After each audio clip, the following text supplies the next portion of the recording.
All right. Yeah, Wait, hold on. Got the music playing. yeah, it's a good while. Gotta get it going. You gotta get this reaction. So how's everybody doing today? No Doing complaint. good, man. Doing good. Okay, everybody showed up. Yeah, yeah. So I can't even see. I can't even see the chat. I'm still trying to work this stuff out. All right. Well, we're live right now. Yeah, I see So live. yeah. So we got. So So I just Google your own name or go to the top right corner and click that click the icon with your photo and then go to your channel. Yeah, I see it Then now. it should. Yeah. Cool. So we got 4 people here. So I just had the music playing until probably for a couple of minutes. We'll just go right into it because for some reason YouTube kept changing my time. So shout out to King Wage, Rich Dastardly. I don't know if I think my music might be too loud. I did this on GarageBand. I was too lazy to do instruments.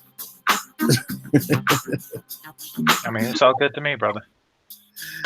Oh, thanks. Yeah, I don't want to get all caught up in all that stuff. Yeah, you start getting lazy and you start putting down the guitar and the bass and stuff. So shout out to Amanda Gather. Shout out to Just Act Shar. King Wages up in here. Shout out to BGS. I don't know if he's still with us. Shout out to my Lioness, Classic Ruby. Shout out to Shango the Eternal. Brother Gab Talk Media. Assalamu alaikum to you. So anyhow, so we're gonna start probably 30 seconds. Cool. Try to stay on schedule. So go ahead and fade the music out. All right. So how's everybody doing today? What's the word before we get started? Anything to share with us? Anything current? Like you had a new baby or anything? Nah, not that I know of.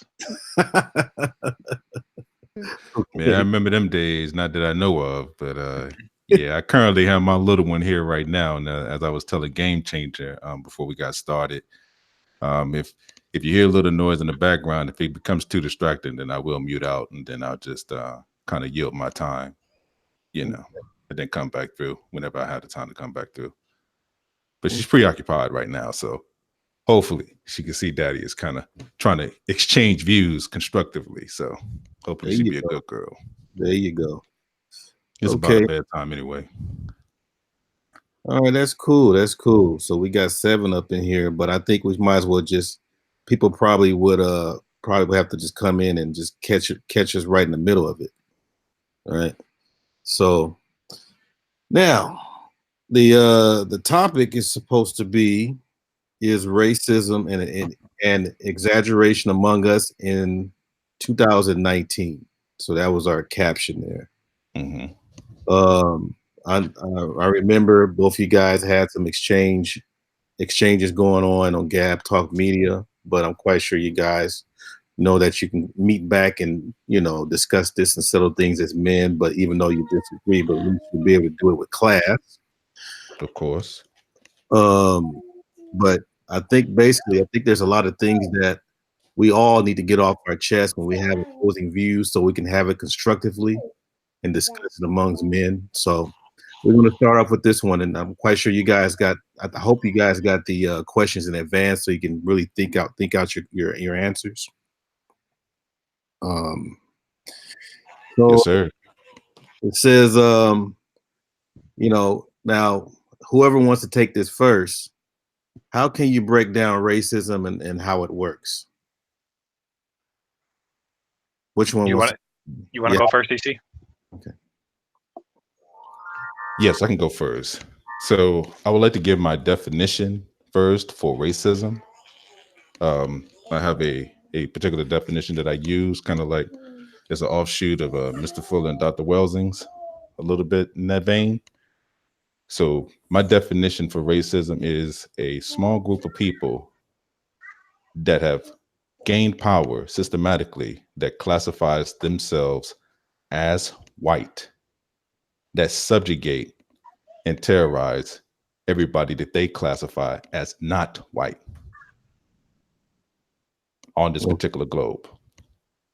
So that's the long and short of it.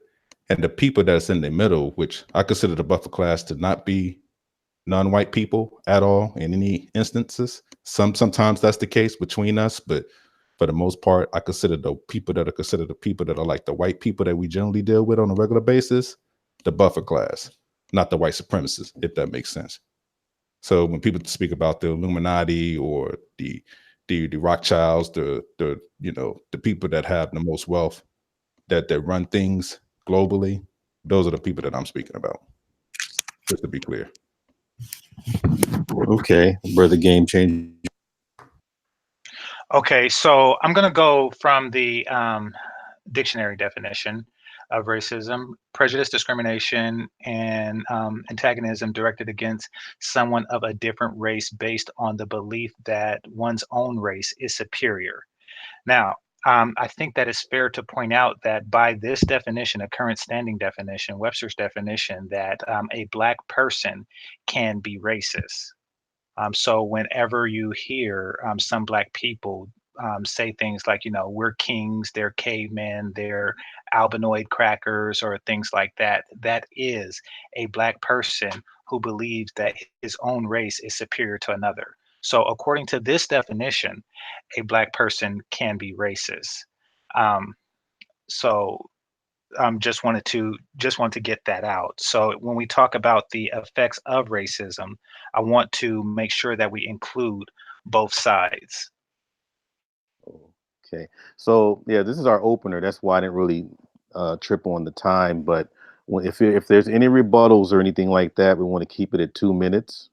And then I guess both parties have agreed that there would be no interruptions. So we want to make that clear for those people out there that are listening. That so we're doing this like men, very civilized. So anybody, I mean, so brother DC, did you want to respond to his definition? I would just say this, that, most of the time when you hear people, I guess, react to racism, when they basically display um,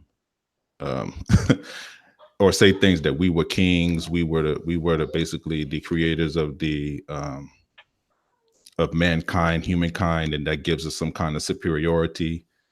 Generally, what you're hearing is somebody responding to their environment, um, basically, but they don't have the power to enforce anything that they're speaking about. So, in the second branch of the definition, I know that is the actual initial Webster's definition. It does denote a system, which is the one that I was speaking about. And the Okay. only operating system that's running right now is the one where white people are governing the system at this particular point. Not unless I'm under some kind of other illusion. Okay, so brother Game Changer, did you want to counter this one? Yes, I think it's fair to point out that poor whites who are most likely to be racist, or at least openly so, are also under the same definition that a Black person with little power to control his environment, who also turn to racism for comfort and a feeling of adequacy, even though his life situation would suggest otherwise. So it's really very similar. It's just that they have a historical justification for it in this country, where as the person does not. So, or as the Black person would probably look for historical references and justification for racism elsewhere. So, that being said, your original definition did not really um, presumed that a person who is both white and powerful is by default a racist. You gave examples of wealthy white people, or reputedly wealthy white people, including like the Rothschilds, who are Jewish, and others who were not necessarily proven to be racist. I mean, you can't really prove that they're not, but I think that there is an assumption that just because a person is white and wealthy, that they're using their power to subjugate minority groups. And even if they were, that would not classify them as racist. Okay, we have an unlimited rebuttals until we get to the bottom of this. So I'm not trying to, because we want to be able to get all this stuff out, so we won't leave this debate saying, "Man, I should have said this, I should have said that." You understand? So I And I want agree. people to get this out of get this out off their chest. So So go ahead. are Jews classified as white? This is just a quick question. I would prefer a yes or no. Yes, their religion is white, yet their race is, or excuse me, their religion is Jewish, yet their race is typically white in the case of white Jews Okay, so or I should have European been Jews. yeah, I should have been a lot more clearer. So thank you for that. I did not basically attribute racism to one particular group. I was just giving an example. Those that are in position that hold power to impact racism on a wide scale, those are the most powerful racists. Of course, when you come down to the white people that works as the buffer or that are incentivized by the system, which they can get away with some of the atrocities that you see, like from police departments and other atrocities, or you know, some shootings, or shooting out racial epithets at black people and not getting punished by the law the same way that so-called black person, if they was to do the same to a white person, how they would be punished. So I think we see that there is a disparity as far as treatment when it comes down to that, or not unless there isn't a discrepancy. Okay, game changer. Okay, so we began by defining racism, not really the Mhm. system of racism. I think it's a distinct difference. Um, yes, there is a system that exists that is biased against blacks. That's, however, is not necessarily the definition of racism itself. Racism is the individual belief of one's race is superior than another. I think that it's very important that we stick with at least that definition versus the system of racism, which would be when these groups of people get together to use their power to subjugate races that they may or may not feel is inferior. What you're describing is power and leverage, and that can be used on anyone, race aside. Remember, the Nazis attacked the Jews, who, by your own admission, are of the same race. So that's just power and exploitation, not necessarily racism. You don't have to believe that you are superior to another group of people to subjugate them, especially if you feel that it is in your financial or otherwise best interests. So I think that is very clear that we're consistent on the definition before we get started. Okay, man, it seemed like you guys got a clock more than mine. You guys are staying right in the at 2 minute mark. That's cool. Yeah, and Um, I think it's very important to kind of get the definition. That's the reason why I gave my own definition for what I Mhm. believe racism to be. I believe that racism is an actual system, and in fact, I would like to read the Webster's definition for it. I think you already gave the first definition, which is the Sure. belief. And the second one is a policy, system of government, etc., based upon or fostering such a doctrine of discrimination. Okay, fair enough. So let's just say that there's two definitions, and one I would typically describe as a system of racism. However, we can call that racism as well. Mhm. I want to also point out that this system can pertain to any race with the power and ability to subjugate another. Yeah, and I think that's where we divulge there, and I think that what I would attribute that to is more so a prejudice, or some showing discrimination towards someone, but not actually having a system in place to enforce your rule or governorship over a particular person or a group.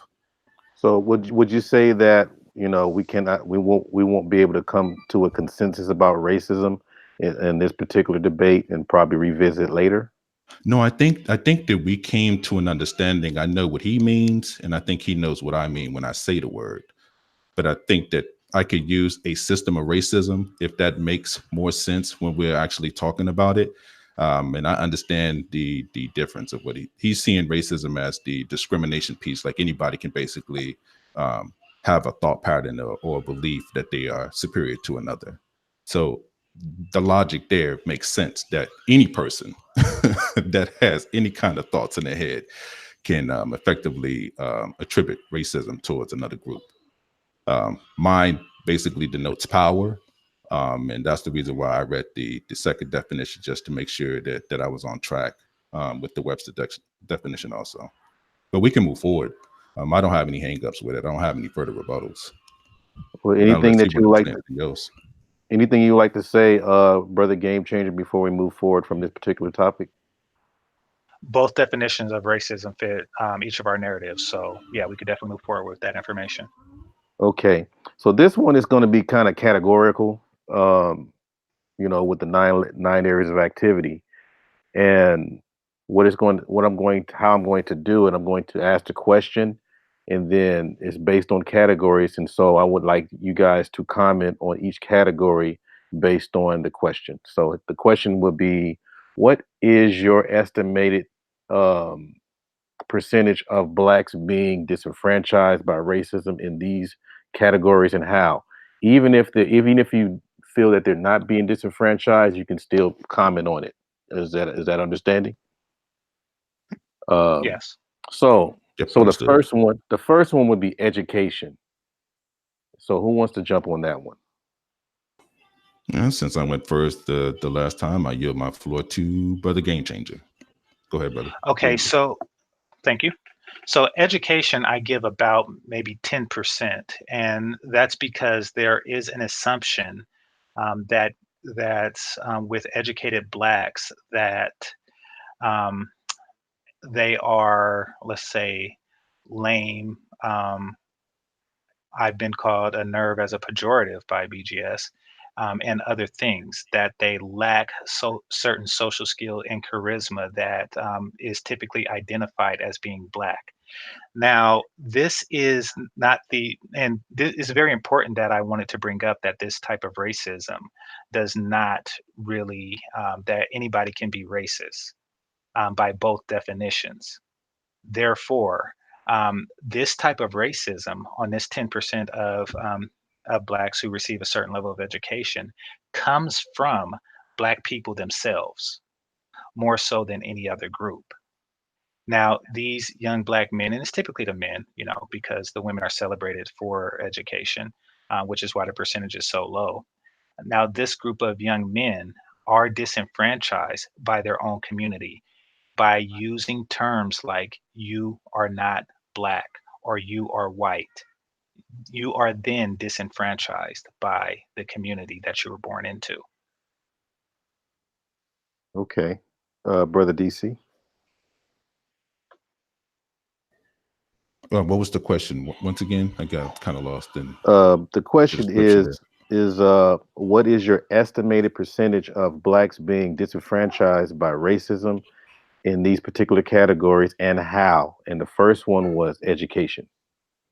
Oh, education, being that it is a system and that it actually covers the gamut of everybody that is in our educational system, then that would be 100%. But let me be clear on what I'm saying here, because I don't want it to get lost in translation. Now, when I say this, I don't mean as far as somebody having a hard life. I think that education can afford people to live a very, very, very generous life.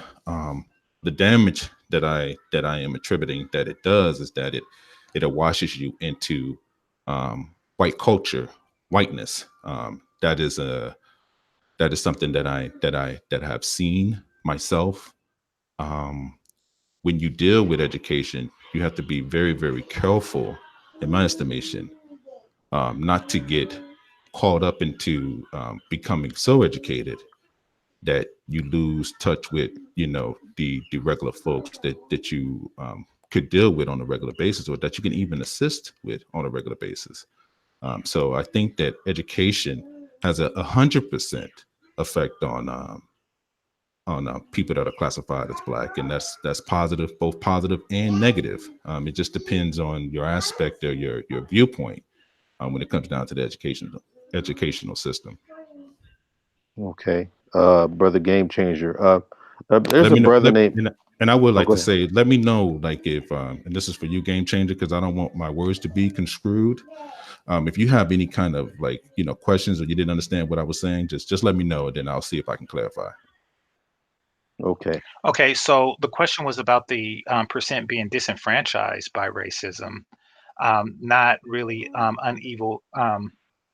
Was that unequal treatment through okay? the educational system. Yeah. So was that the question? Disenfranchised? Is Y- that what You're we mean? disenfranchised. Yes.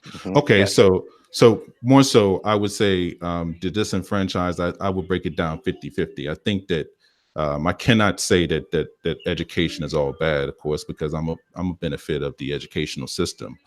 I think that the reason why I say it, I split it down the middle, because I think there are some good things and I think there are some bad things with the formal educational system. So I say it's a 50% deal, Okay. to be more clear. Thanks for that. Now, Brother Game Mhm. Changer. Oh, Brother Game Changer. There's somebody in the chat that's asking about your race or your nationality. Mhm. Would you like to address that? His brother, Sunny Boxing Talk. He wanted to know what is your nationality. Yes, I'm an American citizen. Okay, that's I was that's born in the USA. Yeah. okay. So that's his answer. All right. So, Brother Game Changer, would you like to respond to Brother DC's answer, or would you like to move on to the next category? No, please move on to the next category. Okay. So the next one is going to be politics. Are blacks being disenfranchised in politics? And what is the percentage? So You go since ahead, DC. Cool. So this one here, I would give a full 100%. I think that there's disenfranchisement on both ends. Neither one of the parties, and this is something that I have discussed ad nauseum with some of my cohorts here in DC, of course. A very political city, as everyone knows. But when you have the discussion on politics, normally what ends up happening is that you have a very conservative view, or you will have a very liberal view. If you are what people would consider a moderate, you would either lean towards the left or the right. So my answer to that, I think that there's disenfranchisement on both sides. I think that the Republicans pimp out the conservative branch of Black people, and I think the liberal branch basically rapes and, and molest the liberal left leaning side of us, and they play us on both sides. So I think that's 100%. That's my view on it. I hope that makes sense, as far as what I said, if it was Okay, not clear or not. it's clear to me. Okay. Brother Game Changer, you have the Repeat the floor. question, please. The question is back to what is your estimated percentage of blacks being disenfranchised by racism in these categories, and how? And this time we're going into politics. Okay. The previous answer was not necessarily to that question, though it was a very articulate answer. Because we're not saying if the political system is designed or skewed in a favor or to the disfavor of African Americans. We were saying, what percent, and I'm assuming that in this case we're talking about politicians were disenfranchised by racism. Well, it can Um, be anything within politics, not just politicians, but just anything within a political arena where blacks are being involved or even being affected. okay. Um, so are you saying that laws that are cast to the disadvantage of African Americans? Is that what you mean? Probably how it's generated because we didn't even go to the law category yet. There's law in there, but just mainly, yeah, because you mentioned politician, even politics, because that's probably goes into how things are being voted, how elections are being taken place. All these different processes where blacks are being involved or even being affected, whether good or Okay. bad. But we're looking at disenfranchisement for right now. Okay, so as far as for the senators, or excuse me, for the politicians, I would have to say 0%. Simply because we represent about 14% of the population on a good year, and we represent over 20% of the Senate. Therefore, we are disproportionately favored in that particular branch of government. The executive branch is a little different because there's only one, so that person will get 100%. A couple of years ago, we got the 100%. So as far as politicians itself, um, 0%. However, the way that gerrymandering would be considered a tactic that is used to group people together to the benefit of whites, so white people can get votes in certain areas. Because that exists, I would say that maybe some blacks on that particular level, on city council level, can be affected. So possibly maybe like 2 to 5%. Hmm, that's interesting. Yeah. And Okay. well, and then if I wanted to add the general racism that if whites believe that blacks are superior, and because there are more whites voting, that may have an effect. However, I have not seen that on a national level. However, it can affect the domestic level. So I'd probably bring it up to an even 12. Okay. Brother DC, your floor. Yeah. So once again, my stance stands at 100%. I think that there is disenfranchisement all in the political sphere. Nobody hands are clean, and I'm just basically talking about politics, from everything from the raising the money of it, the politicians themselves, from the laws that are enacted. I think that we have gotten the short end of the stick when it comes down to all the policies that were enacted in this country, even the ones that were so called enacted in our favor. So those are some of the things that I was speaking to. Okay. And game changer, would you like to rebut to this one here or move on to the next topic? Move on to the next topic. Okay. So the next one is going to be family. What is your estimated percentage of blacks being disenfranchised by racism in these particular categories, and how? And this one is going to be family. So who wants to grab this one? You want to go first, or you want me to go first? Yeah, we could rotate it out, so you can go first on this one. Y'all can Okay. arm wrestle. No, go ahead. I'm sorry. Okay, so due to the overwhelming single mother rate in the African American community and the fact that it's disproportionate, I would say that the majority of Blacks are being disenfranchised through families. However, this is not a form of racism. This is a internal cultural problem that has nothing to do with a system that whites put into play because they believe that they're superior to us, or because of individual whites who believe that they're superior to us. This is something that we as Black people have done to ourselves primarily. So the number of people who have been disenfranchised, is very low. Okay. Um, however, if you want to count, say, maybe the system, child support system, or socialized system, or anything like that, it may go up a little bit, but not necessarily, because there's a series of events that led to that that is also due to the existing Black culture. Okay. Brother DC. So here we have a little bit of a consensus between me and Game Changer when it comes down to this. Um, I still see it as a systematic problem, but I will get to that later. But I do want to speak to the cultural issue. Um, the family breakdown is basically what it is. It's a breakdown of the family unit, which is an internal issue with Black people. And when you denote culture, those are the things that the practices within the family. If you don't have a strong culture, then of course you don't have a strong family. You don't have a strong family, then you're not going to have very productive kids, and then et cetera, et cetera. It just rolls downhill. Then there's going to be criminality and so-called communities. So I stand with that. I think there is a lot of responsibility that should have took hold once we came out of the civil rights movement to be very cognizant of family dynamics. And I think that was basically not taken care of during that time period, and for that we have paid the price. So let me speak to the systematic part of it.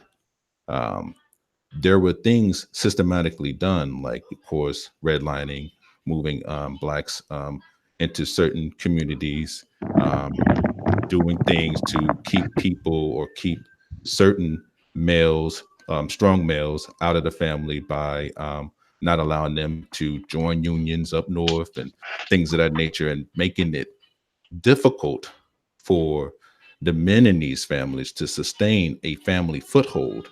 And then, of course, the welfare state would incentivize our women to break apart from us and to become basically a part of their particular culture and not to work things out internally. So I look at it as a it's not, it's definitely, I would not put it at 100%, but I definitely cannot say that there was not any systematic policies that were put particularly in place, especially for those of us that moved from, say, like the rural South to cities to get jobs, because we were basically being terrorized in the South during the 60s and into the 70s. And I yield the Okay. floor. Thank you, Sorry for sir. that. I Thank you, think it went a sir. little bit long. Yeah, it was 4 minutes. But yeah, game changer. Do you want to go ahead and respond to I, that one? I would allow him Yes. to get it in, so for as long as he, allow. So I'm cool. Yeah, my head was rocking back and forth, so I was hoping, that you can. I'm just messing with you, brother. Game changer. So you want to go ahead and respond? I do. So all groups were given access, excuse me, to welfare. It's just that the African Americans, really through for cultural reasons, took it at a much larger percentage than other groups. So I don't know if that is an effect of racism, because if it was given to certain groups exclusively, then perhaps that would be a justification or a classification of racism. But if poison is given to a group of people and you're the one that take it, it's not really that whoever was given the poison was looking to poison you. You know, they they sent something that was destructive, much like crack, into the black community, or excuse me, into the country, and we're the ones that smoked it, and we're the ones who used welfare in place of a husband, father, et cetera, et cetera. So this is definitely not, in my opinion, a case of racism per se.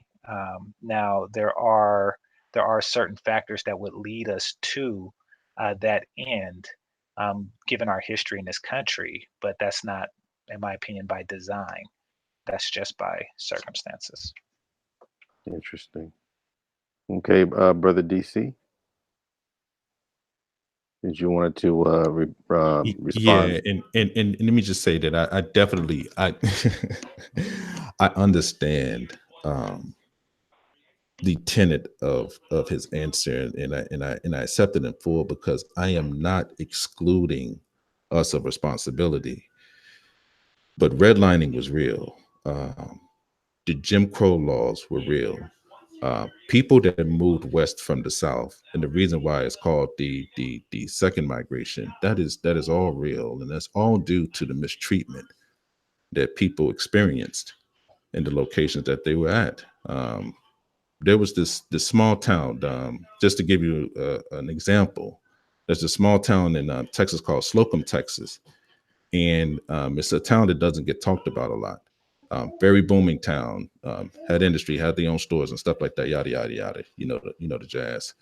And white people came through and just ransacked it. And basically those people, and I think most of them are located in New Jersey, if I'm not mistaken. Like, it's a whole group of them that relocated. What I'm trying to say is that has an effect on the family. That causes trauma when you do that. And just to kind of attribute to Mr. Fuller, Anytime that you have somebody that's settled, you just keep them moving.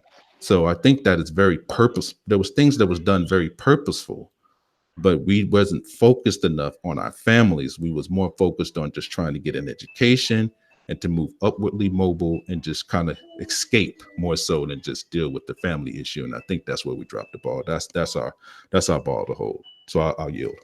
Hopefully I didn't go that far. Okay, brother, game changer. You want to rebut on this one? Yes, I do. Okay. So yes, I agree that there were that due to racism may have caused a ripple effect, or I would agree that racism may have caused a ripple effect in the black family because a Texas town was burned, or an Oklahoma town was burned, or a Florida town was burned. That could have I would make that argument if we did not later come from stronger families.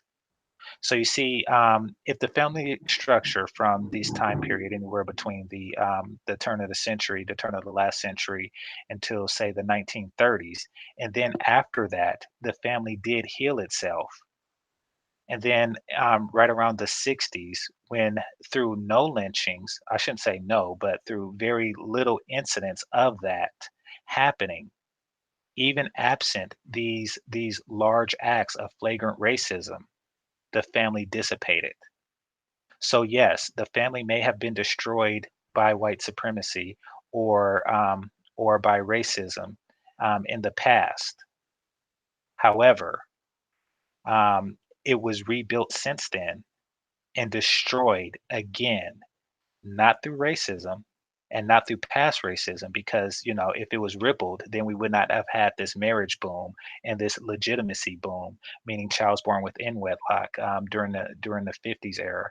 We wouldn't have that. That was the problem repairing itself, and then later the problem broke again. This is something that is a cultural problem, not an external racism issue. Okay, brother DC. Yeah, we would just have to agree to disagree on this one. I think that when I speak about systemic, I speak about the reverberations that happen within the family unit. Of course, we did the best that we could do within those particular times, and we were very resilient. We are very resilient people, even to this current day. People did get married and things of that nature, but off off the example of what we just said, the culture was already affected by what happened previously. So we can't wipe out the atrocities that took place to the grandparents or the great grandparents before, and then don't see the residual effect that it had on the grandkids. It's almost like looking at James Evans on Good Times. Um, None of them wanted to work for the factories. None of them wanted to do construction work like James. Everybody had different ideals of what they wanted to do. Just to kind of give you something that we can all attribute to an example that we have seen time and time again, and how that family struggled with making ends meet, and their parents were married.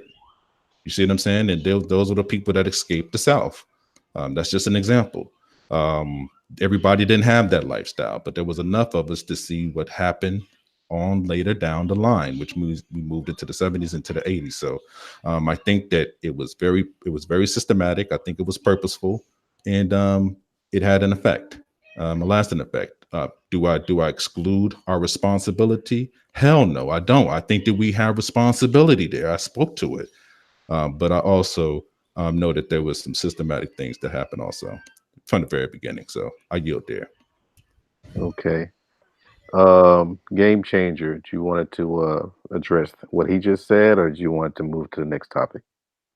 Okay, so once again, if say the Klan burns your home and then you rebuild it and then it catches fire again, this time not by the Klan, then they're not at fault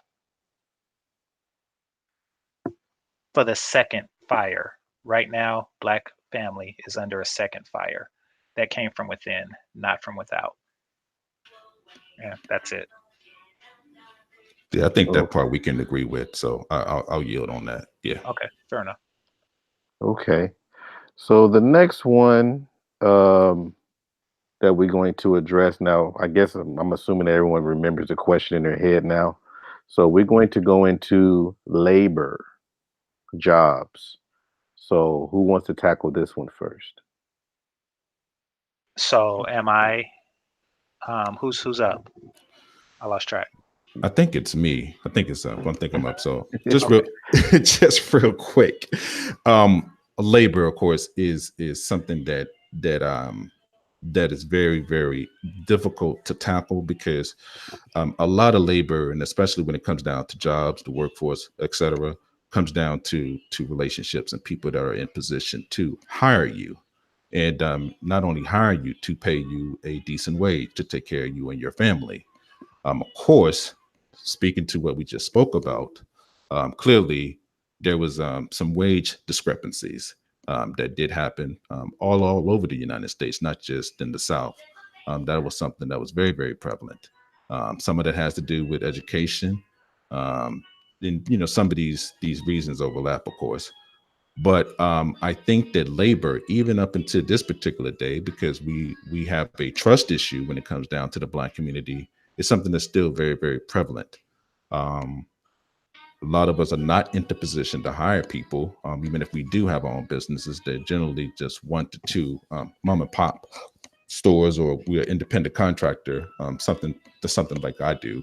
I'm sort of like an independent contractor for the U.S. government. Have a skill set and then I offer it to them. And we have people that are sort of kind of like in their own little silos. So it just depends. I think that labor has an effect when it comes down to the wages. So I think there is a discrepancy when it comes down to the wages. As far as the percent discrimination, I think this discrimination has to be around close to 70%. I think there are some of us that are born into good situations, good families, where that would not be an issue. So I can't speak to those particular families. So I'm giving a leeway of 30% when it comes down to that. But for the rest of us that gets into the workforce or actually looking forward to people paying us a certain wage, of course, that has an effect. Okay, brother game changer. Okay, so I'm gonna answer the question like this. I think that this is gonna be very unusual, but I think that it's about negative 20%. Mm, do tell. Um, Let's hear this one.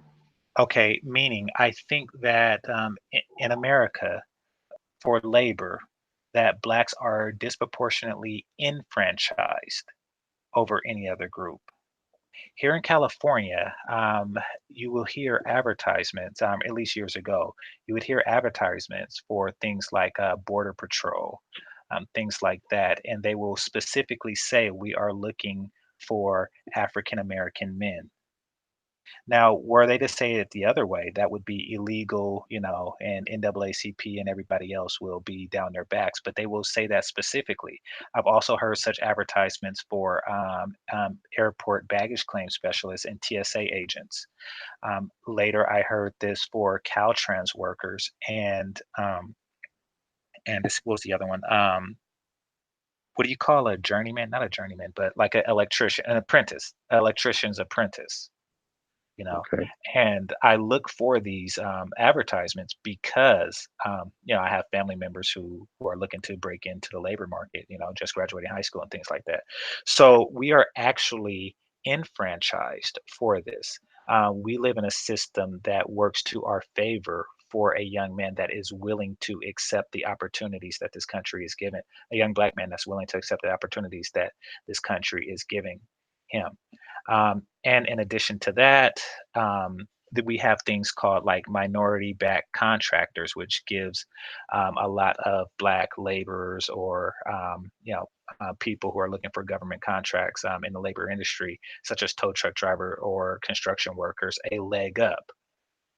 So we don't really get a leg down in the labor industry. We actually get a leg up to the tune of negative about 20%. Hmm. Uh, brother DC, brother DC. Yes. So let me see if I understand you correctly when I answer this question or rebut. Are you saying that the government has things on the books where they are incentivizing Black people to get into the labor force and to get jobs. The only thing that we need to do is just basically take advantage of the opportunities. Is that what you're saying? Yes, that's exactly what I'm saying. Okay. Okay, cool. I think I have an understanding. Okay. So here's what I say. I think that there are some truths to that, but it's just like everything else. It has a tenet to it, to where things may be available, but they seem to always um, miss the people that need the help the most. So I would answer it like this. I I don't know that much about some of the programs that they do have going on in certain government opportunities. I do know that there are situations where there is money set to the side for groups that are minorities. I don't think that is set aside for specifically African Americans, ADOS in particular. That is, if anybody take advantage of this opportunity, if you know about it, you grab it. So I think that what mostly happens to us when it comes down to this is just not knowing some of the opportunities that may be in place.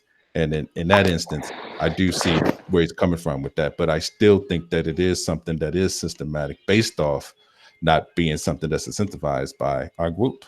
Um, I know a lot of young black men um, that don't know what to do with their lives.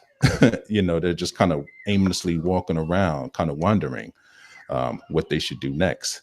And if somebody would probably offer them this opportunity outside of the military, then I think they would basically take advantage of it. But just like anything else, I think that it still moves within people choosing who's going to benefit and who's not. So I know he was speaking in particular about California. So I think that may be an issue that's state to state when it comes down to the incentives of certain labor programs. Okay, brother Game But that Changer. doesn't that doesn't that Oh, doesn't change my position on the discrimination in the labor force, though. okay, okay. Brother Game Changer, you wanted to respond to this one? Yes, absolutely. I think that what many of us don't want to admit, that Black people, particularly in this case, Black men, have developed a culture of, in addition to laziness, also a hustle culture that is unique in the world. Well, not in the world, but it's definitely unique here in North America, to where many of the men would prefer to hustle than work. um, if the jobs were given to black men or offered directly to black men, they will turn them down, and they will turn them down for opportunities like, selling drugs, or what's that, or selling bootleg DVDs of movies that you don't even want to see, in front of 7-Eleven. You see, there's no secret. I mean, everyone else is really working. Even if there aren't jobs in the labor fields, you have I see farm laborers, particularly those who come from Mexico, who work the field. They pick oranges. Every tomato that you buy was picked by somebody, and chances are they were not black. However, you will find a black man not working. Now, many of it is for, his own philosophical beliefs. He feels that he should not participate in a system of white supremacy, whatever that means, and therefore he doesn't. Many of them believe in reverse gender roles, where the woman is the breadwinner and he takes care of the home. So you cannot get this person to labor with a gun to his head. Many of them have psychological effects, meaning that any labor work is too close to what their ancestors did and was forced to do under whips and chains. Therefore, they do not do it for that particular cultural reason. Um, okay, so that's my time. Okay, brother DC, you want to respond? Yeah, and I think that I would end on the last thing that he said, just so we can move on. We fundamentally disagree on this one. I think that there is a gap as far as communication, as far as being able to offer someone a leg up, so to speak, or letting somebody know, hey, this is what's offered. and then what is actually basically being so-called negative behavior in communities. Sometimes we divulge into some of the negative talking points or the negative stereotypes that are true sometimes, but then to just kind of make a blanket brush of the Black community, especially when it comes down to young Black males, I think is a very it's a mistake of ours, especially for those of us that are a little bit older. It's up to us to show a little bit of patience, and if you have the information and you can share it to a younger brother, then share it. They can do with it what they will, but just to make an assumption because you see them, doing whatever, and you're making an assumption about them, then I think that is problematic when it comes down to our community. If you are about basically trying to assist or help the community, but if that is not your aim, then I can understand why you feel that way. But that's where I will yield on that. Okay. Okay. Um, I believe in helping the community by getting rid of the self-destructive culture that exists within it. I think You're that going that is into the solutions. You're going into okay. solutions. Fair enough. Save a Fair enough. solution for later. Okay. Sorry to interrupt, but No yeah, worries. yeah, save those for that. But you want to rebut to what he was saying though, as far as opposing, an opposing view. No, no, he yielded, so we can go. We can continue with the next one. Okay, you gave my stuff away, man. I'm supposed to be surprised. Okay. Um, Now the next one would be law. Okay, the disenfranchisement and the percentages amongst Black folks or at Black folks by racism. Um, how would you coin that when it comes to law? Who wants to take that one first? I'll take it first because you took the last one first. Okay, so by law, I would definitely say 80%. I think that laws are really skewed to the favor or to the disfavor of African American men and boys, in particular.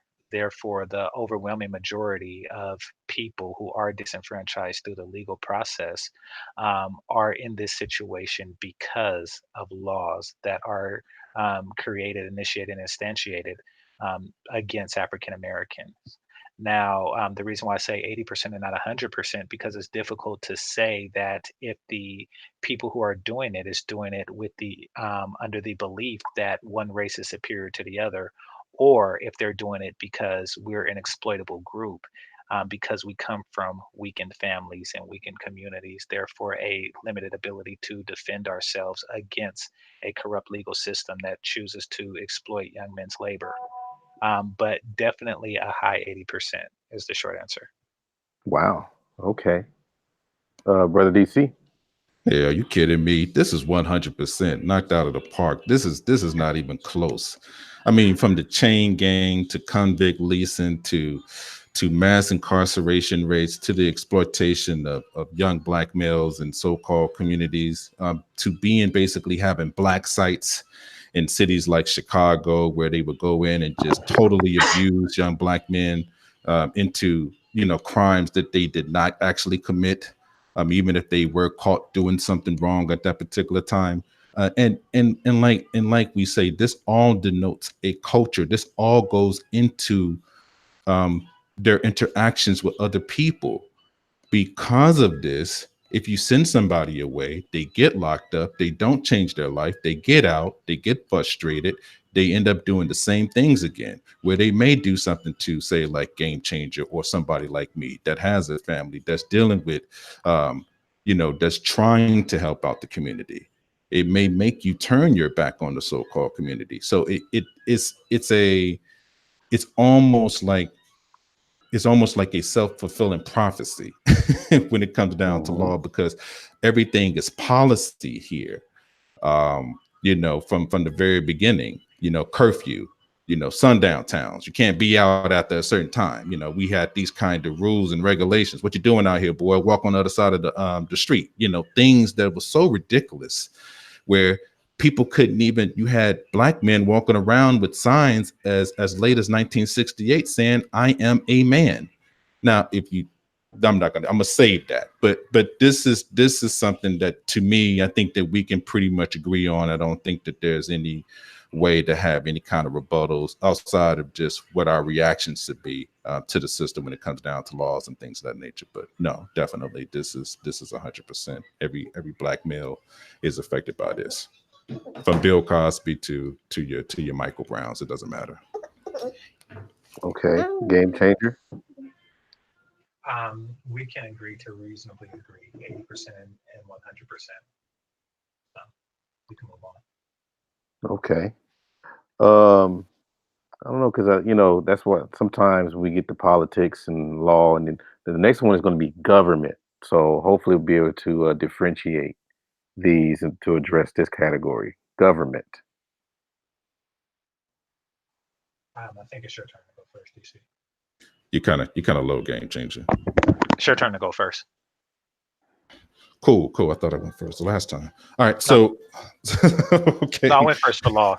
Then you just rebut it. Yeah. So government is something, I guess, is in the vein of politics and law. So this kind of runs into each other. I would just say that to kind of put into place certain policies, the government as a whole, I will put the alphabet boys in this, which it's just shorthand for saying FBI, CIA, U.S. Marshals, and things of that nature. Have they done things to basically create an environment to where there's certain policies and certain government agencies that are attacking black people in particular. I mean, black people as a whole, and black males in particular. I think that's also close to 90%. The only reason why I say that, I don't think everybody gets attacked this way, but I would say it's very, very high as far as my percentage when it comes down to government. Also, sort of in the vein of law to me. So it kind of blurs the line for me a little bit. Okay. Any rebuttals on this one? Well, yeah, government kind of goes into law. So if I were to take away the 80% that I would give law and the people who created it, if I were to take that away from that particular category and focus more on individual incidents where government officials have harmed Black Americans in the name of racism, I would have to say probably 2%. Wow. Okay. DC. Yeah, I think that we just have a difference of opinion as far as how much the system is basically attributed. I think that is from the rooter to the tutor. So I'm still at that certain percentage. That doesn't change my viewpoint on it. Okay.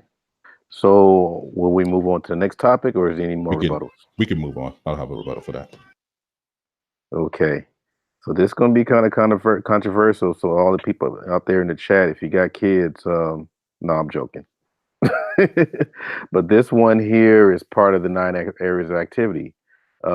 Sex. Is there an estimated percentage of Blacks being disenfranchised by racism in this category, and how in this particular one? Sex.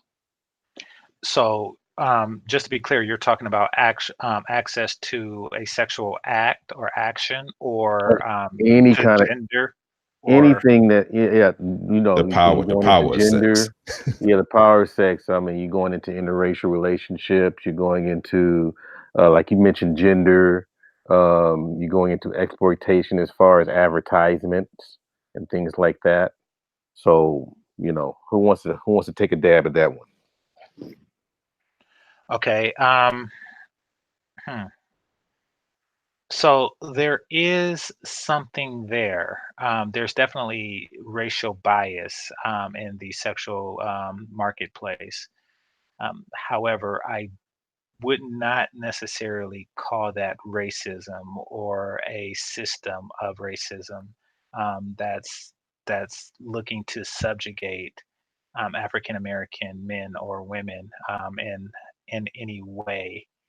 Um, yeah, I think that our sexual reputation is due to our cultural practices largely, a little bit to our physicality, So probably maybe 5%, Okay. maybe 5% at most. They do disproportionately display homosexual African American men on television. So yeah, things like that. But um, yeah, I can't really think of much more. Okay. Brother DC. Are you kidding me? The most powerful weapon when it comes down to the 9 areas of activity, when it comes down to interracial sex, the shaming of it all. Let me start in a more constructive way. um, Sex has always been a weapon. When we got to these shores, from the first African woman that was impregnated by the Irishman that was on the boat with her, when she had her child that was no longer part of her particular tribe that she had to be forced to call black. It even goes that deep. The trauma. And we want to talk about fatherless homes.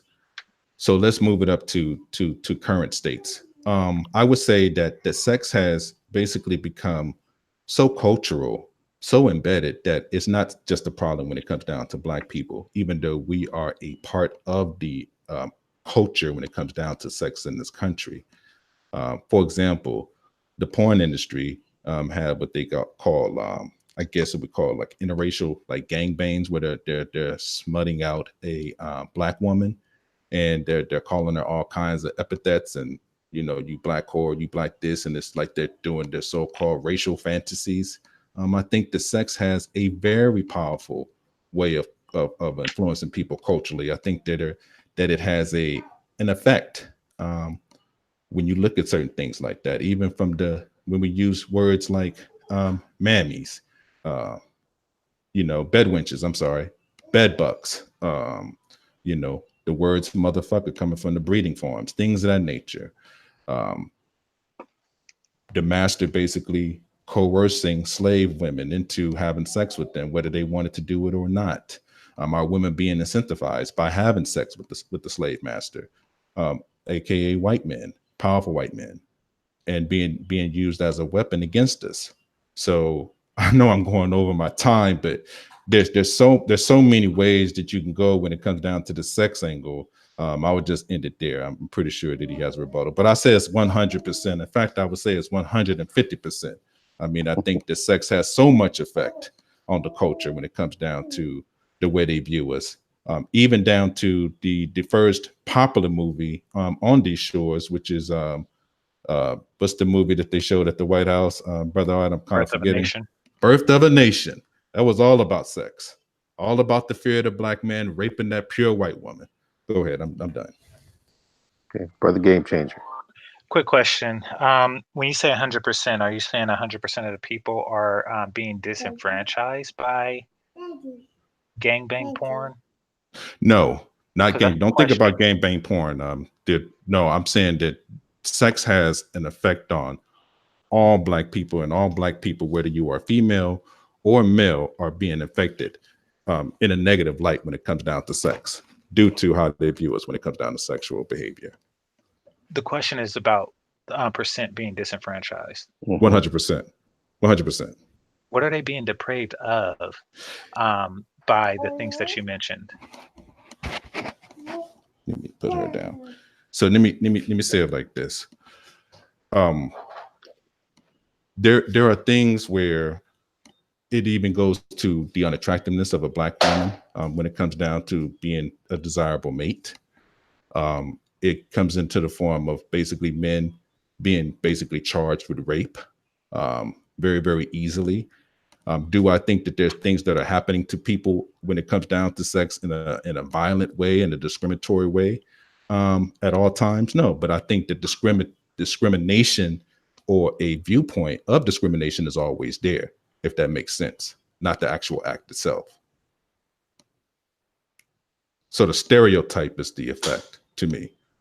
Is that okay, Brother Art? Can we use that as a viewpoint of disenfranchisement? Because I think he's looking for action of everybody having a certain action done to them. And I think that there's so many different ways that sex has an effect on Black people that I cannot say that it doesn't affect all Black people. It just doesn't make sense to. I think as a group we're judged by it.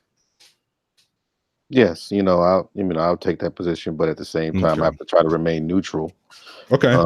just for Yeah. the So sake of the debate. that's my viewpoint on it. Hopefully you understand what my viewpoint on. So you can Yes, rebut that. I'm understanding, and I'm not sure about the chat, but Game Changer, do you understand where he's coming from? Well, yes, I understand where he's coming from, that all are affected. Disenfranchised may be strong to say that each and every single person is deprived of a right or privilege because of um, because of racism in sex. Because like some of the things that were mentioned about the mammy stereotype and things like that aren't necessarily sexual based. Um, um, or excuse me, racial based stereotypes or things like that, nor is it about the individual sex. I think that for cultural reasons, also, Black women have found themselves with a diminished sexual marketplace value. And that is something that we have to work on within ourselves. Now, having that diminished sexual marketplace value does deprive them of certain privileges that a woman who is perceived to be more beautiful, docile, and subservient and pleasing to a mate, um, it has access to. However, that's a result of culture. That's not really some mythical white person trying to lower the sexual marketplace value of Black women. As far as the porn industry goes, you said it yourself. Sex as a culture really affects all Americans. So it cannot be racism if it affects, the populace of America. Things like porn and things like that were put out into this country. Excuse me. However, it wasn't really made um, to target blacks in particular. You know, I doubt that the first porno was of two black people going at it. I think that it's just something that exists, and for cultural reasons, blacks used it in this way. And yes, there are porns where black or white guys are gang banging black girls, just as there is a very more popular industry of black guys gang banging white women. And this translate into real life. Those black men are not being disenfranchised, and really, that young black lady who's being gangbanged is not being disenfranchised either. I think the 100% is a gross exaggeration. Okay, brother DC. So let me just kind of clear up a little bit of what the confusion is. I think I see it. What I'm saying is there are illustrations of racism when it comes down to sexual behavior. Even if you want to take it to the point of the stereotype of Black men all having large penises, um, that is a negative stereotype. Um, the porn industry has a very specific. Oh, come on, baby girl. The porn industry has a very specific idea of racism when it comes down to porn, especially when it comes down to gangbang. If I'm not mistaken, they wear Confederate hats, the Confederacy. There's Confederate flags. There's name calling. There are certain things. They even have like certain things where they are trying to do enactments of slave narratives, so to speak. So no, I think that it does has a damning effect culturally, both culturally and both being disenfranchising, especially to Black women when it comes down to sex. How does that disenfranchise a black woman? Well, we talked about it. It makes her undesirable. It puts her in the Jezebel category, the sci-fi category. That's sexual behavior. The thought, the Instagram chick. Even though all Black women, there are different groups of women that are basically so-called Instagram vixens or thoughts and things of that nature. Baby girl. But yeah, there are certain things that are still in those particular veins, but I think that it has a hold culturally. That's my viewpoint on it, and I stand on that. Okay, Game Changer. Okay, so I see what you're saying in a sense, but I mean that I don't see how the lady is being disenfranchised. I'm sorry. I mean, like no matter what level of degradation a porn star goes through, that does not limit her access to anything. Now, things like this may affect the reputation of the overall race. However, that's not really white supremacy doing it to her. That's her doing it to herself in exchange for individual goods. And even still, I don't really see that men are saying, you look like somebody I seen in a porn, therefore I am not interested in you. Typically, it's the other way around. I don't see where the disenfranchisement comes in. Okay, brother DC. No, I don't have any rebuttal. We just disagree on that. I think that it's all over the place. It's just too many examples of how sex is basically kind of affecting Black women in a very adverse way, especially when it comes down to choices and mates and things of that nature. So, yeah. Okay, and we can move on, brother Game Changer. Or you want to add on before No, we please, move on? please, we can move on. Okay, so the next one is going to be entertainment. What is your estimated percentage of Blacks being disenfranchised by racism in these categories, and how when it comes to entertainment? I think this is your turn because I went personal sex. So the word I was looking for was sex, and I guess this falls into the same thing also. Is exploitation. I think that entertainment, when it comes down to it, has afforded Black people the opportunity to move out of poverty.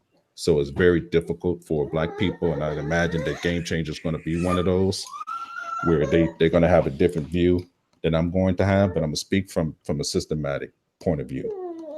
I think that it affects people disenfranchisement at 80% because I think there are some opportunities where we have people that own their own studios in Hollywood. There's Tyler Perry, there's Ava DuVernay, there's Oprah. So we do have people in very, very powerful positions when it comes down to entertainment. So, but yeah, let me yield my time a little bit. I gotta do some daddy duty, so I'll be right back in a couple of minutes.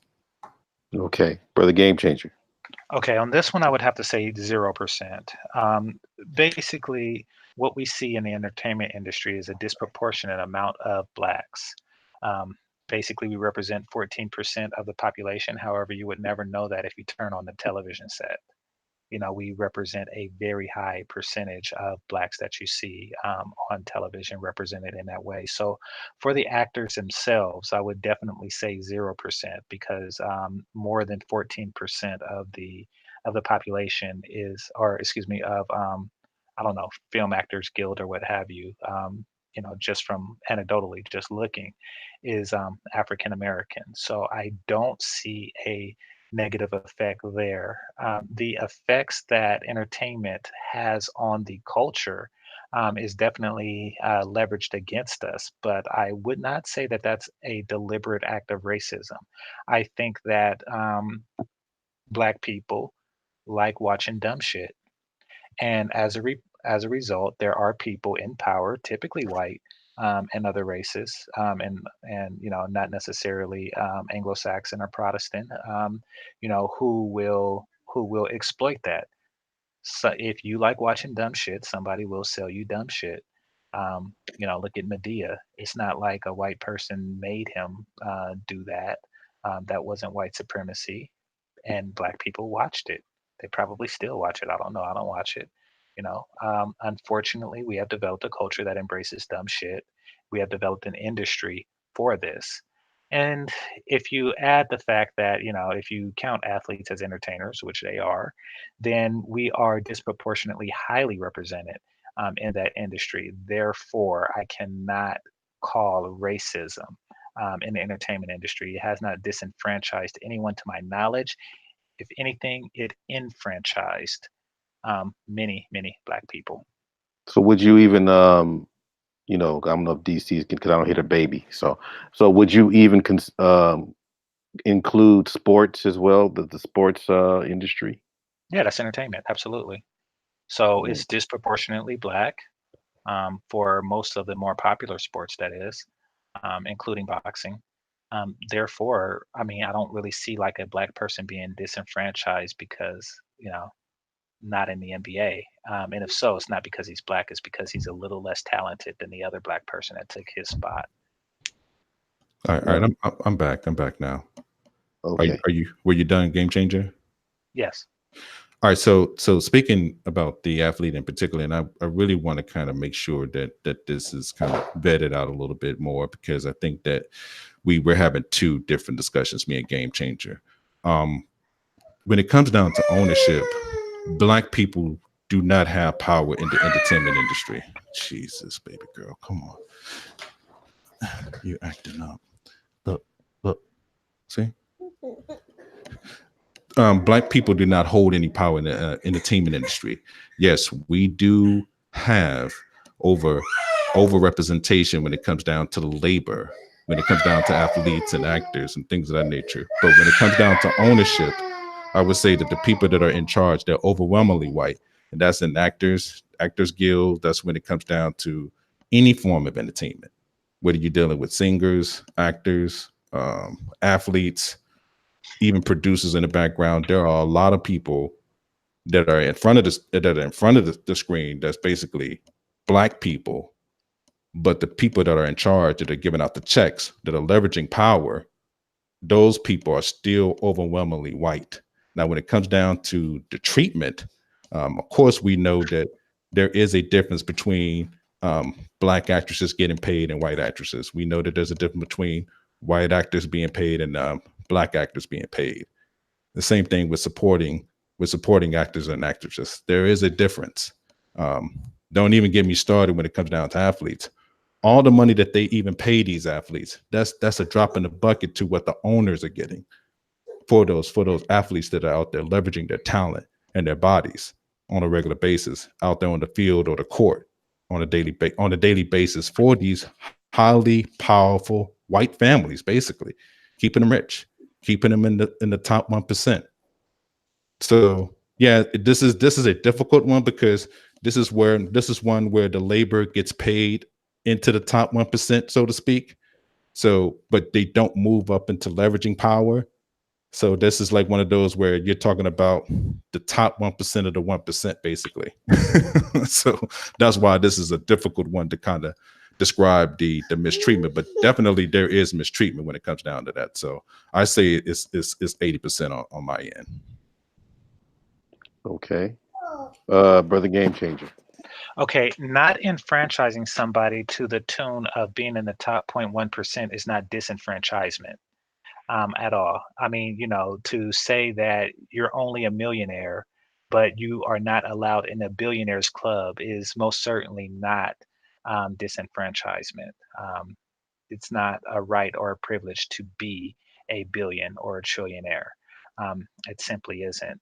Now, generational wealth is not racism. Because a person has had money for generations and they used it to, say, do something like purchase a basketball team, their family was rich. They were on some Calvin Candy shit, while we were picking the sugar. That does not really make them racist or anything. And the fact that they don't say, hey, basketball player, or hey, intelligent brother, would you like to buy a team? And or would you like to have a team? That does not make them racist. We have an unfortunate history in this country, which means that we were last to gain the benefits of this country's wealth. That is not racism. That is just a matter of circumstances. And not being a billionaire franchise, NBA franchise owner is not um, disenfranchisement. Okay. Brother DC. Uh-oh. He's probably having daddy duties. No, I'm here.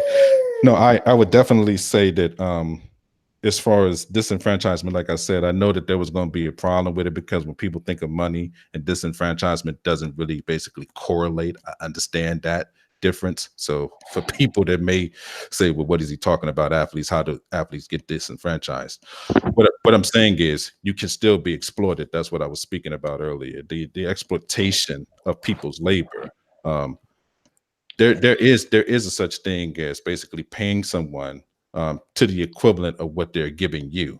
So even though these people can decide on what they want to pay these particular athletes. If there are no athletes basically playing out there, then there's no team, and guess what? There's no income for these particular owners or whoever is owning the team or whoever's leveraging power at that moment. I'm speaking more of who's making the decisions. Racism don't have to be a negative word or calling you nigger or this and that other. It doesn't have to be that. It could just be, we're just going to keep them at this particular wage. We're going to make you kneel during the national anthem. We're going to have strict rules and guidelines in place for you to follow. When it comes down to our team, you don't have a freedom to speak on certain issues and things of that nature, just like any employer. So I think that when it comes down to that, I have a different view, but I don't. Disenfranchisement may be the wrong word, but do I think that there's some kind of leverage of power that is done by the people that are in charge? Absolutely. So I'll just leave it at that. Hey, brother, game changer. I agree that there is a leverage of power. Unfortunately, due to the circumstances that we came to this country, we have less money. Therefore, the power structure is disproportionately white, and any acts of power can be viewed as racism. Does not necessarily means that it is. Okay, brother DC. No, I think we came to a consensus on that. I don't have a rebuttal. Okay, I'm bringing that towel till that liquid is out. So Yeah, I got I got to hurry on, try to get her to sleep anyway. But yeah, go okay, ahead. well, we're almost done because I All was right. trying to keep it an hour and a half. The Cool. last one that we're going to touch on is religion. Okay, what is your estimated percentage of blacks being disenfranchised by racism in these particular categories, and how? And this time we're ending it off on religion. Okay, so I guess it's my turn to go first. Religion really, it's not something that disenfranchises Black people as a result of racism directly. Perhaps, like DC was mentioning earlier, it may have rippled throughout the past because this particular religion was brought to us under racist circumstances. However, it does stunt the productivity, or it does stall a lot of Black boys and girls from reaching their full potential. So I would say that that falls primarily under the cultural thing because religion is a cultural thing. So um, it's hard to say how many were disenfranchised by racism in religion, um, or by racist people acting against religious Blacks. Perhaps religion um, was a motivating factor in some cases of violent white supremacy. Um, don't really know of any modern cases as a result of that, but it's possible. So, like 2-3%. Okay, 2-3%. Yeah. Brother DC. Again, I think that a lot of this, because of the way I view things through the macro. That's my mindset. So I have an overall view. I don't look at things um, from where we're at right now on the field. But if I was to take it to the current status, being that your religion is a choice, it is hard to say that you're being disenfranchised when it comes down to that. Is there racism in religion and religious tenets and religious practices? Hell yeah, there is. When you're talking about the Catholic Church, how they worship the Pope and things of that nature. And what's so funny about that? They worship the Black Madonna also.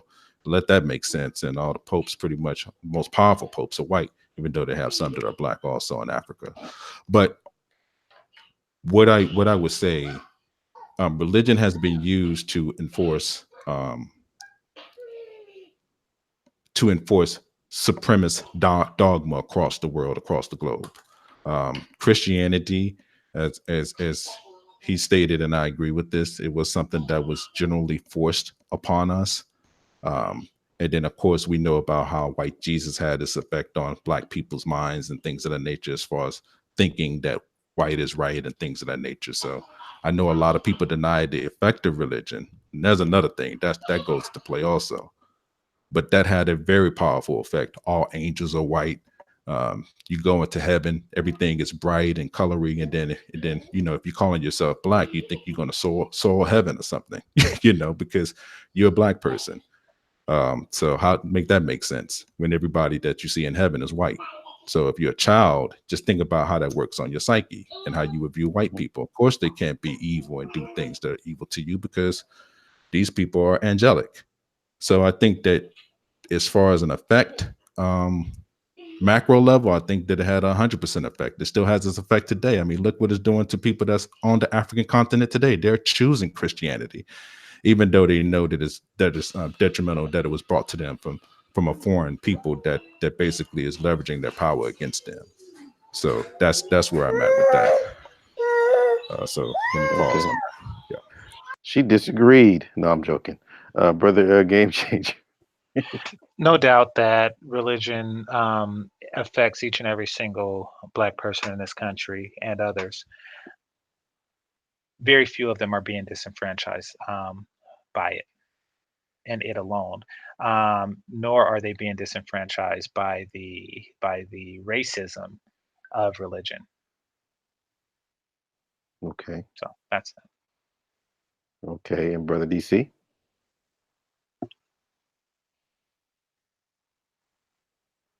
Okay. So we're gonna move on. Got a few questions to cover here. So we pretty much took care of the areas of activity. Now we're gonna get into a little bit of solutions base here.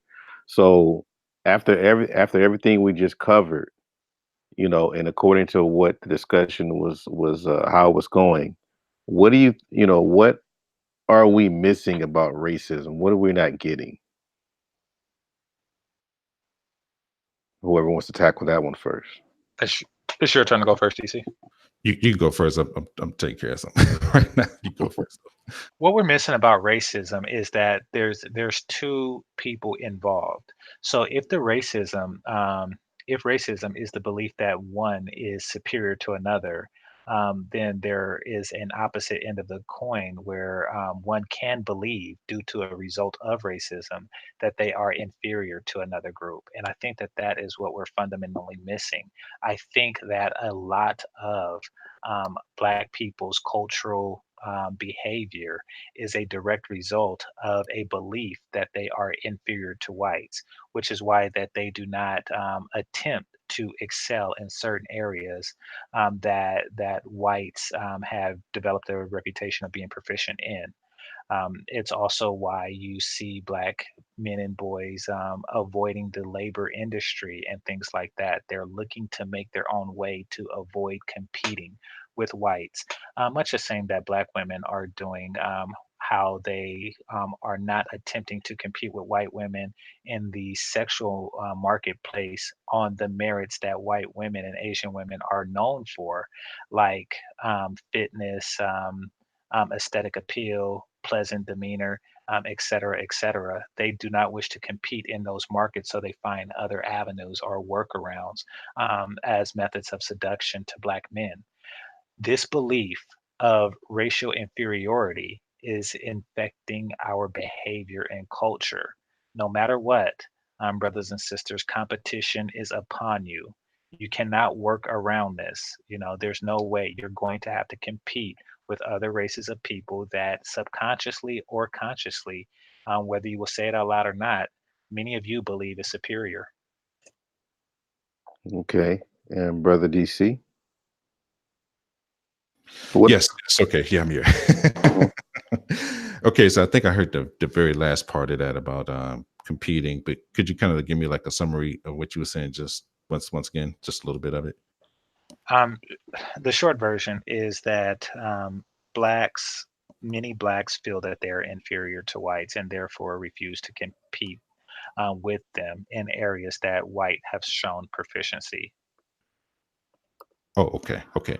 So yeah, I will agree, but like I said, I think that when it comes down to what, so this is a question about what we're missing about racism, right? Like what is Yes. What are we missing? What are we not getting? so one of the things I think that we're missing is context and how to view the context. I think that a lot of times when we get into these debates and we go back and forth with each other about the causes and what's the reason for our pathology, right? Why do we have so many black people failing when it comes down to this particular system? And my answer is very, very clear. The reason why you have so many of us failing in the system is that we was not basically recognized as full citizens until 1968. Now, I don't know about you, but if there's damage done from 1619, at least that's what they say, to 1968, and generations and generations and generations of basically being mistreated and things of that nature, that is a reason, not an excuse. So I think that what we're missing is the context, understanding history in this proper context, and also showing empathy. Um, there are going to be some of us that's going to need a lot more help than others. I follow the model of Mr. Fuller. I think that we should try to help the ones that need help the most, or at least that would accept our help. For those that don't accept our help, or that don't accept a helping hand, when it comes down to this, then you could lead them by the wayside. But I think that what we're missing is context when it comes down to understanding what has happened to us. And racism has everything to do with that. And this is not about white people thinking that they're superior. This is about creating a class of people that they can mistreat. Okay.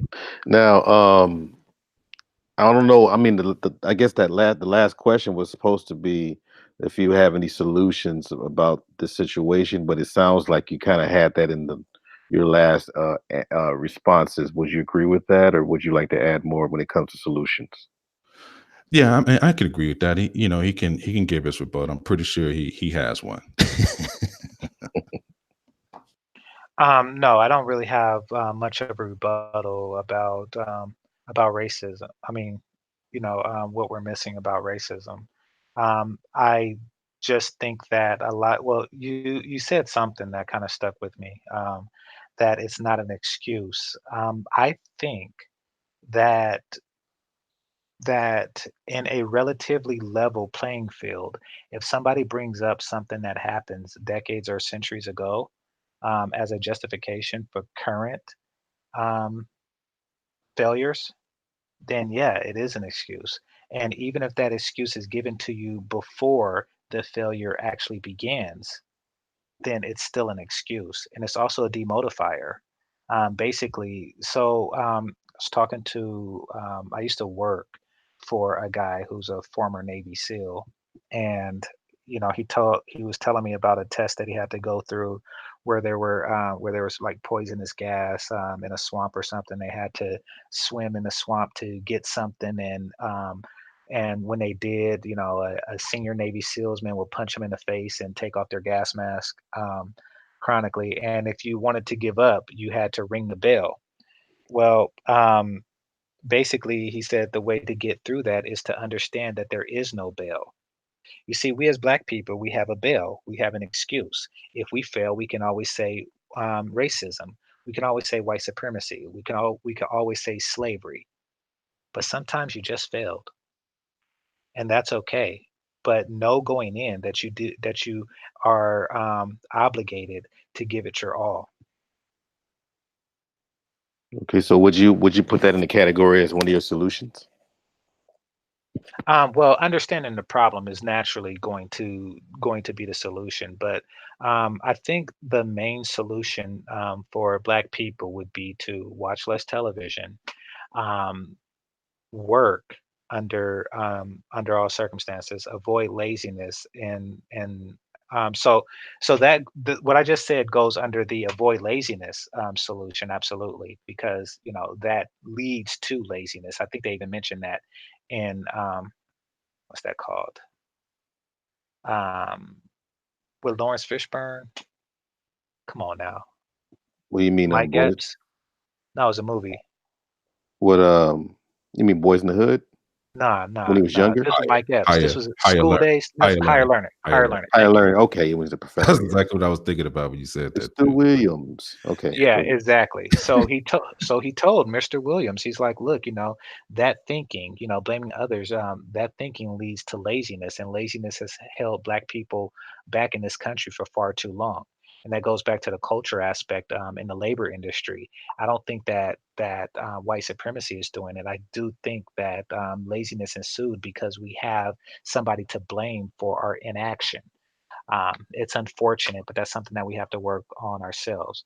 Less television because it is affecting the culture in a negative way, not necessarily through white supremacy, but by those who just want to make a buck off of Black stupidity. And furthermore, just understand that what you do represents your fellow Black man. Maximize each and every one of us has an obligation to maximize our potential in order to move the race forward. Okay. Now, just to make things clear after this debate, would you definitely say that you really care for Black people, your own people, brother I Game care. Changer? Well, yeah, I cared about them before and after this debate. Absolutely. Okay, because I have seen different mixed emotions in the chat, so I want to make sure they hear from your lips that if how you Well, feel about your people. well, yeah. I mean, you got to understand that a lot of people are not very bright, and this is not a direct shot, though it's an indirect shot to the people in your chat room, and they they once again, this goes back to someone to blame, a boogeyman of white supremacy. You know, once you take that away and put all Black people on a level playing field, then the social hierarchy will still find many of them at the bottom. They fear this, so they want to keep the boogeyman of white supremacy going, and therefore question about blackness. See, that also was an issue when I talked about education and how education, the racism or the disenfranchisement that a Black person receives comes from Black people themselves. And I think that this chat room is an indication of that. Being called, being called certain things, being called not Black, or having my Blackness questioned, as a result, is a direct reflection of that. And it was the master teacher who's in the chat room now who called me a nerd as a pejorative. Okay, well, I suggest that you can address him. I Probably the just best did. place to be at the Coliseum on Saturdays, Hmm. where you be able to go on a panel with him and converse those type of things. Because I think it's kind of healthy to get those off your chest, just like you did here. Because I Mhm. really appreciate you guys really coming here and giving your time and your differences. And I mean, it was I feel that this is very valuable. This is very valuable. This is stuff that I would play for my son, to hear different types of views and opposing views, and how you still be able to, do it respectfully. Because I think we can learn from both sides. Uh, And Go yeah, ahead. brother Art, if you don't mind, I would like to say this, and this goes to some of the difficulty if we're going to move forward um, as fellow Black men, thinking Black men.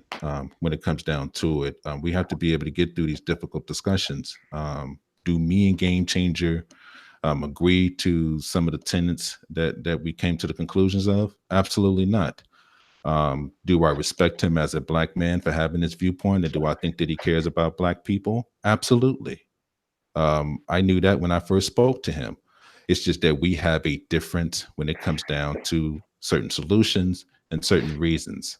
But that should not stop us from being able to even have a conversation or be able to even have constructive viewpoints when it comes down to certain situations.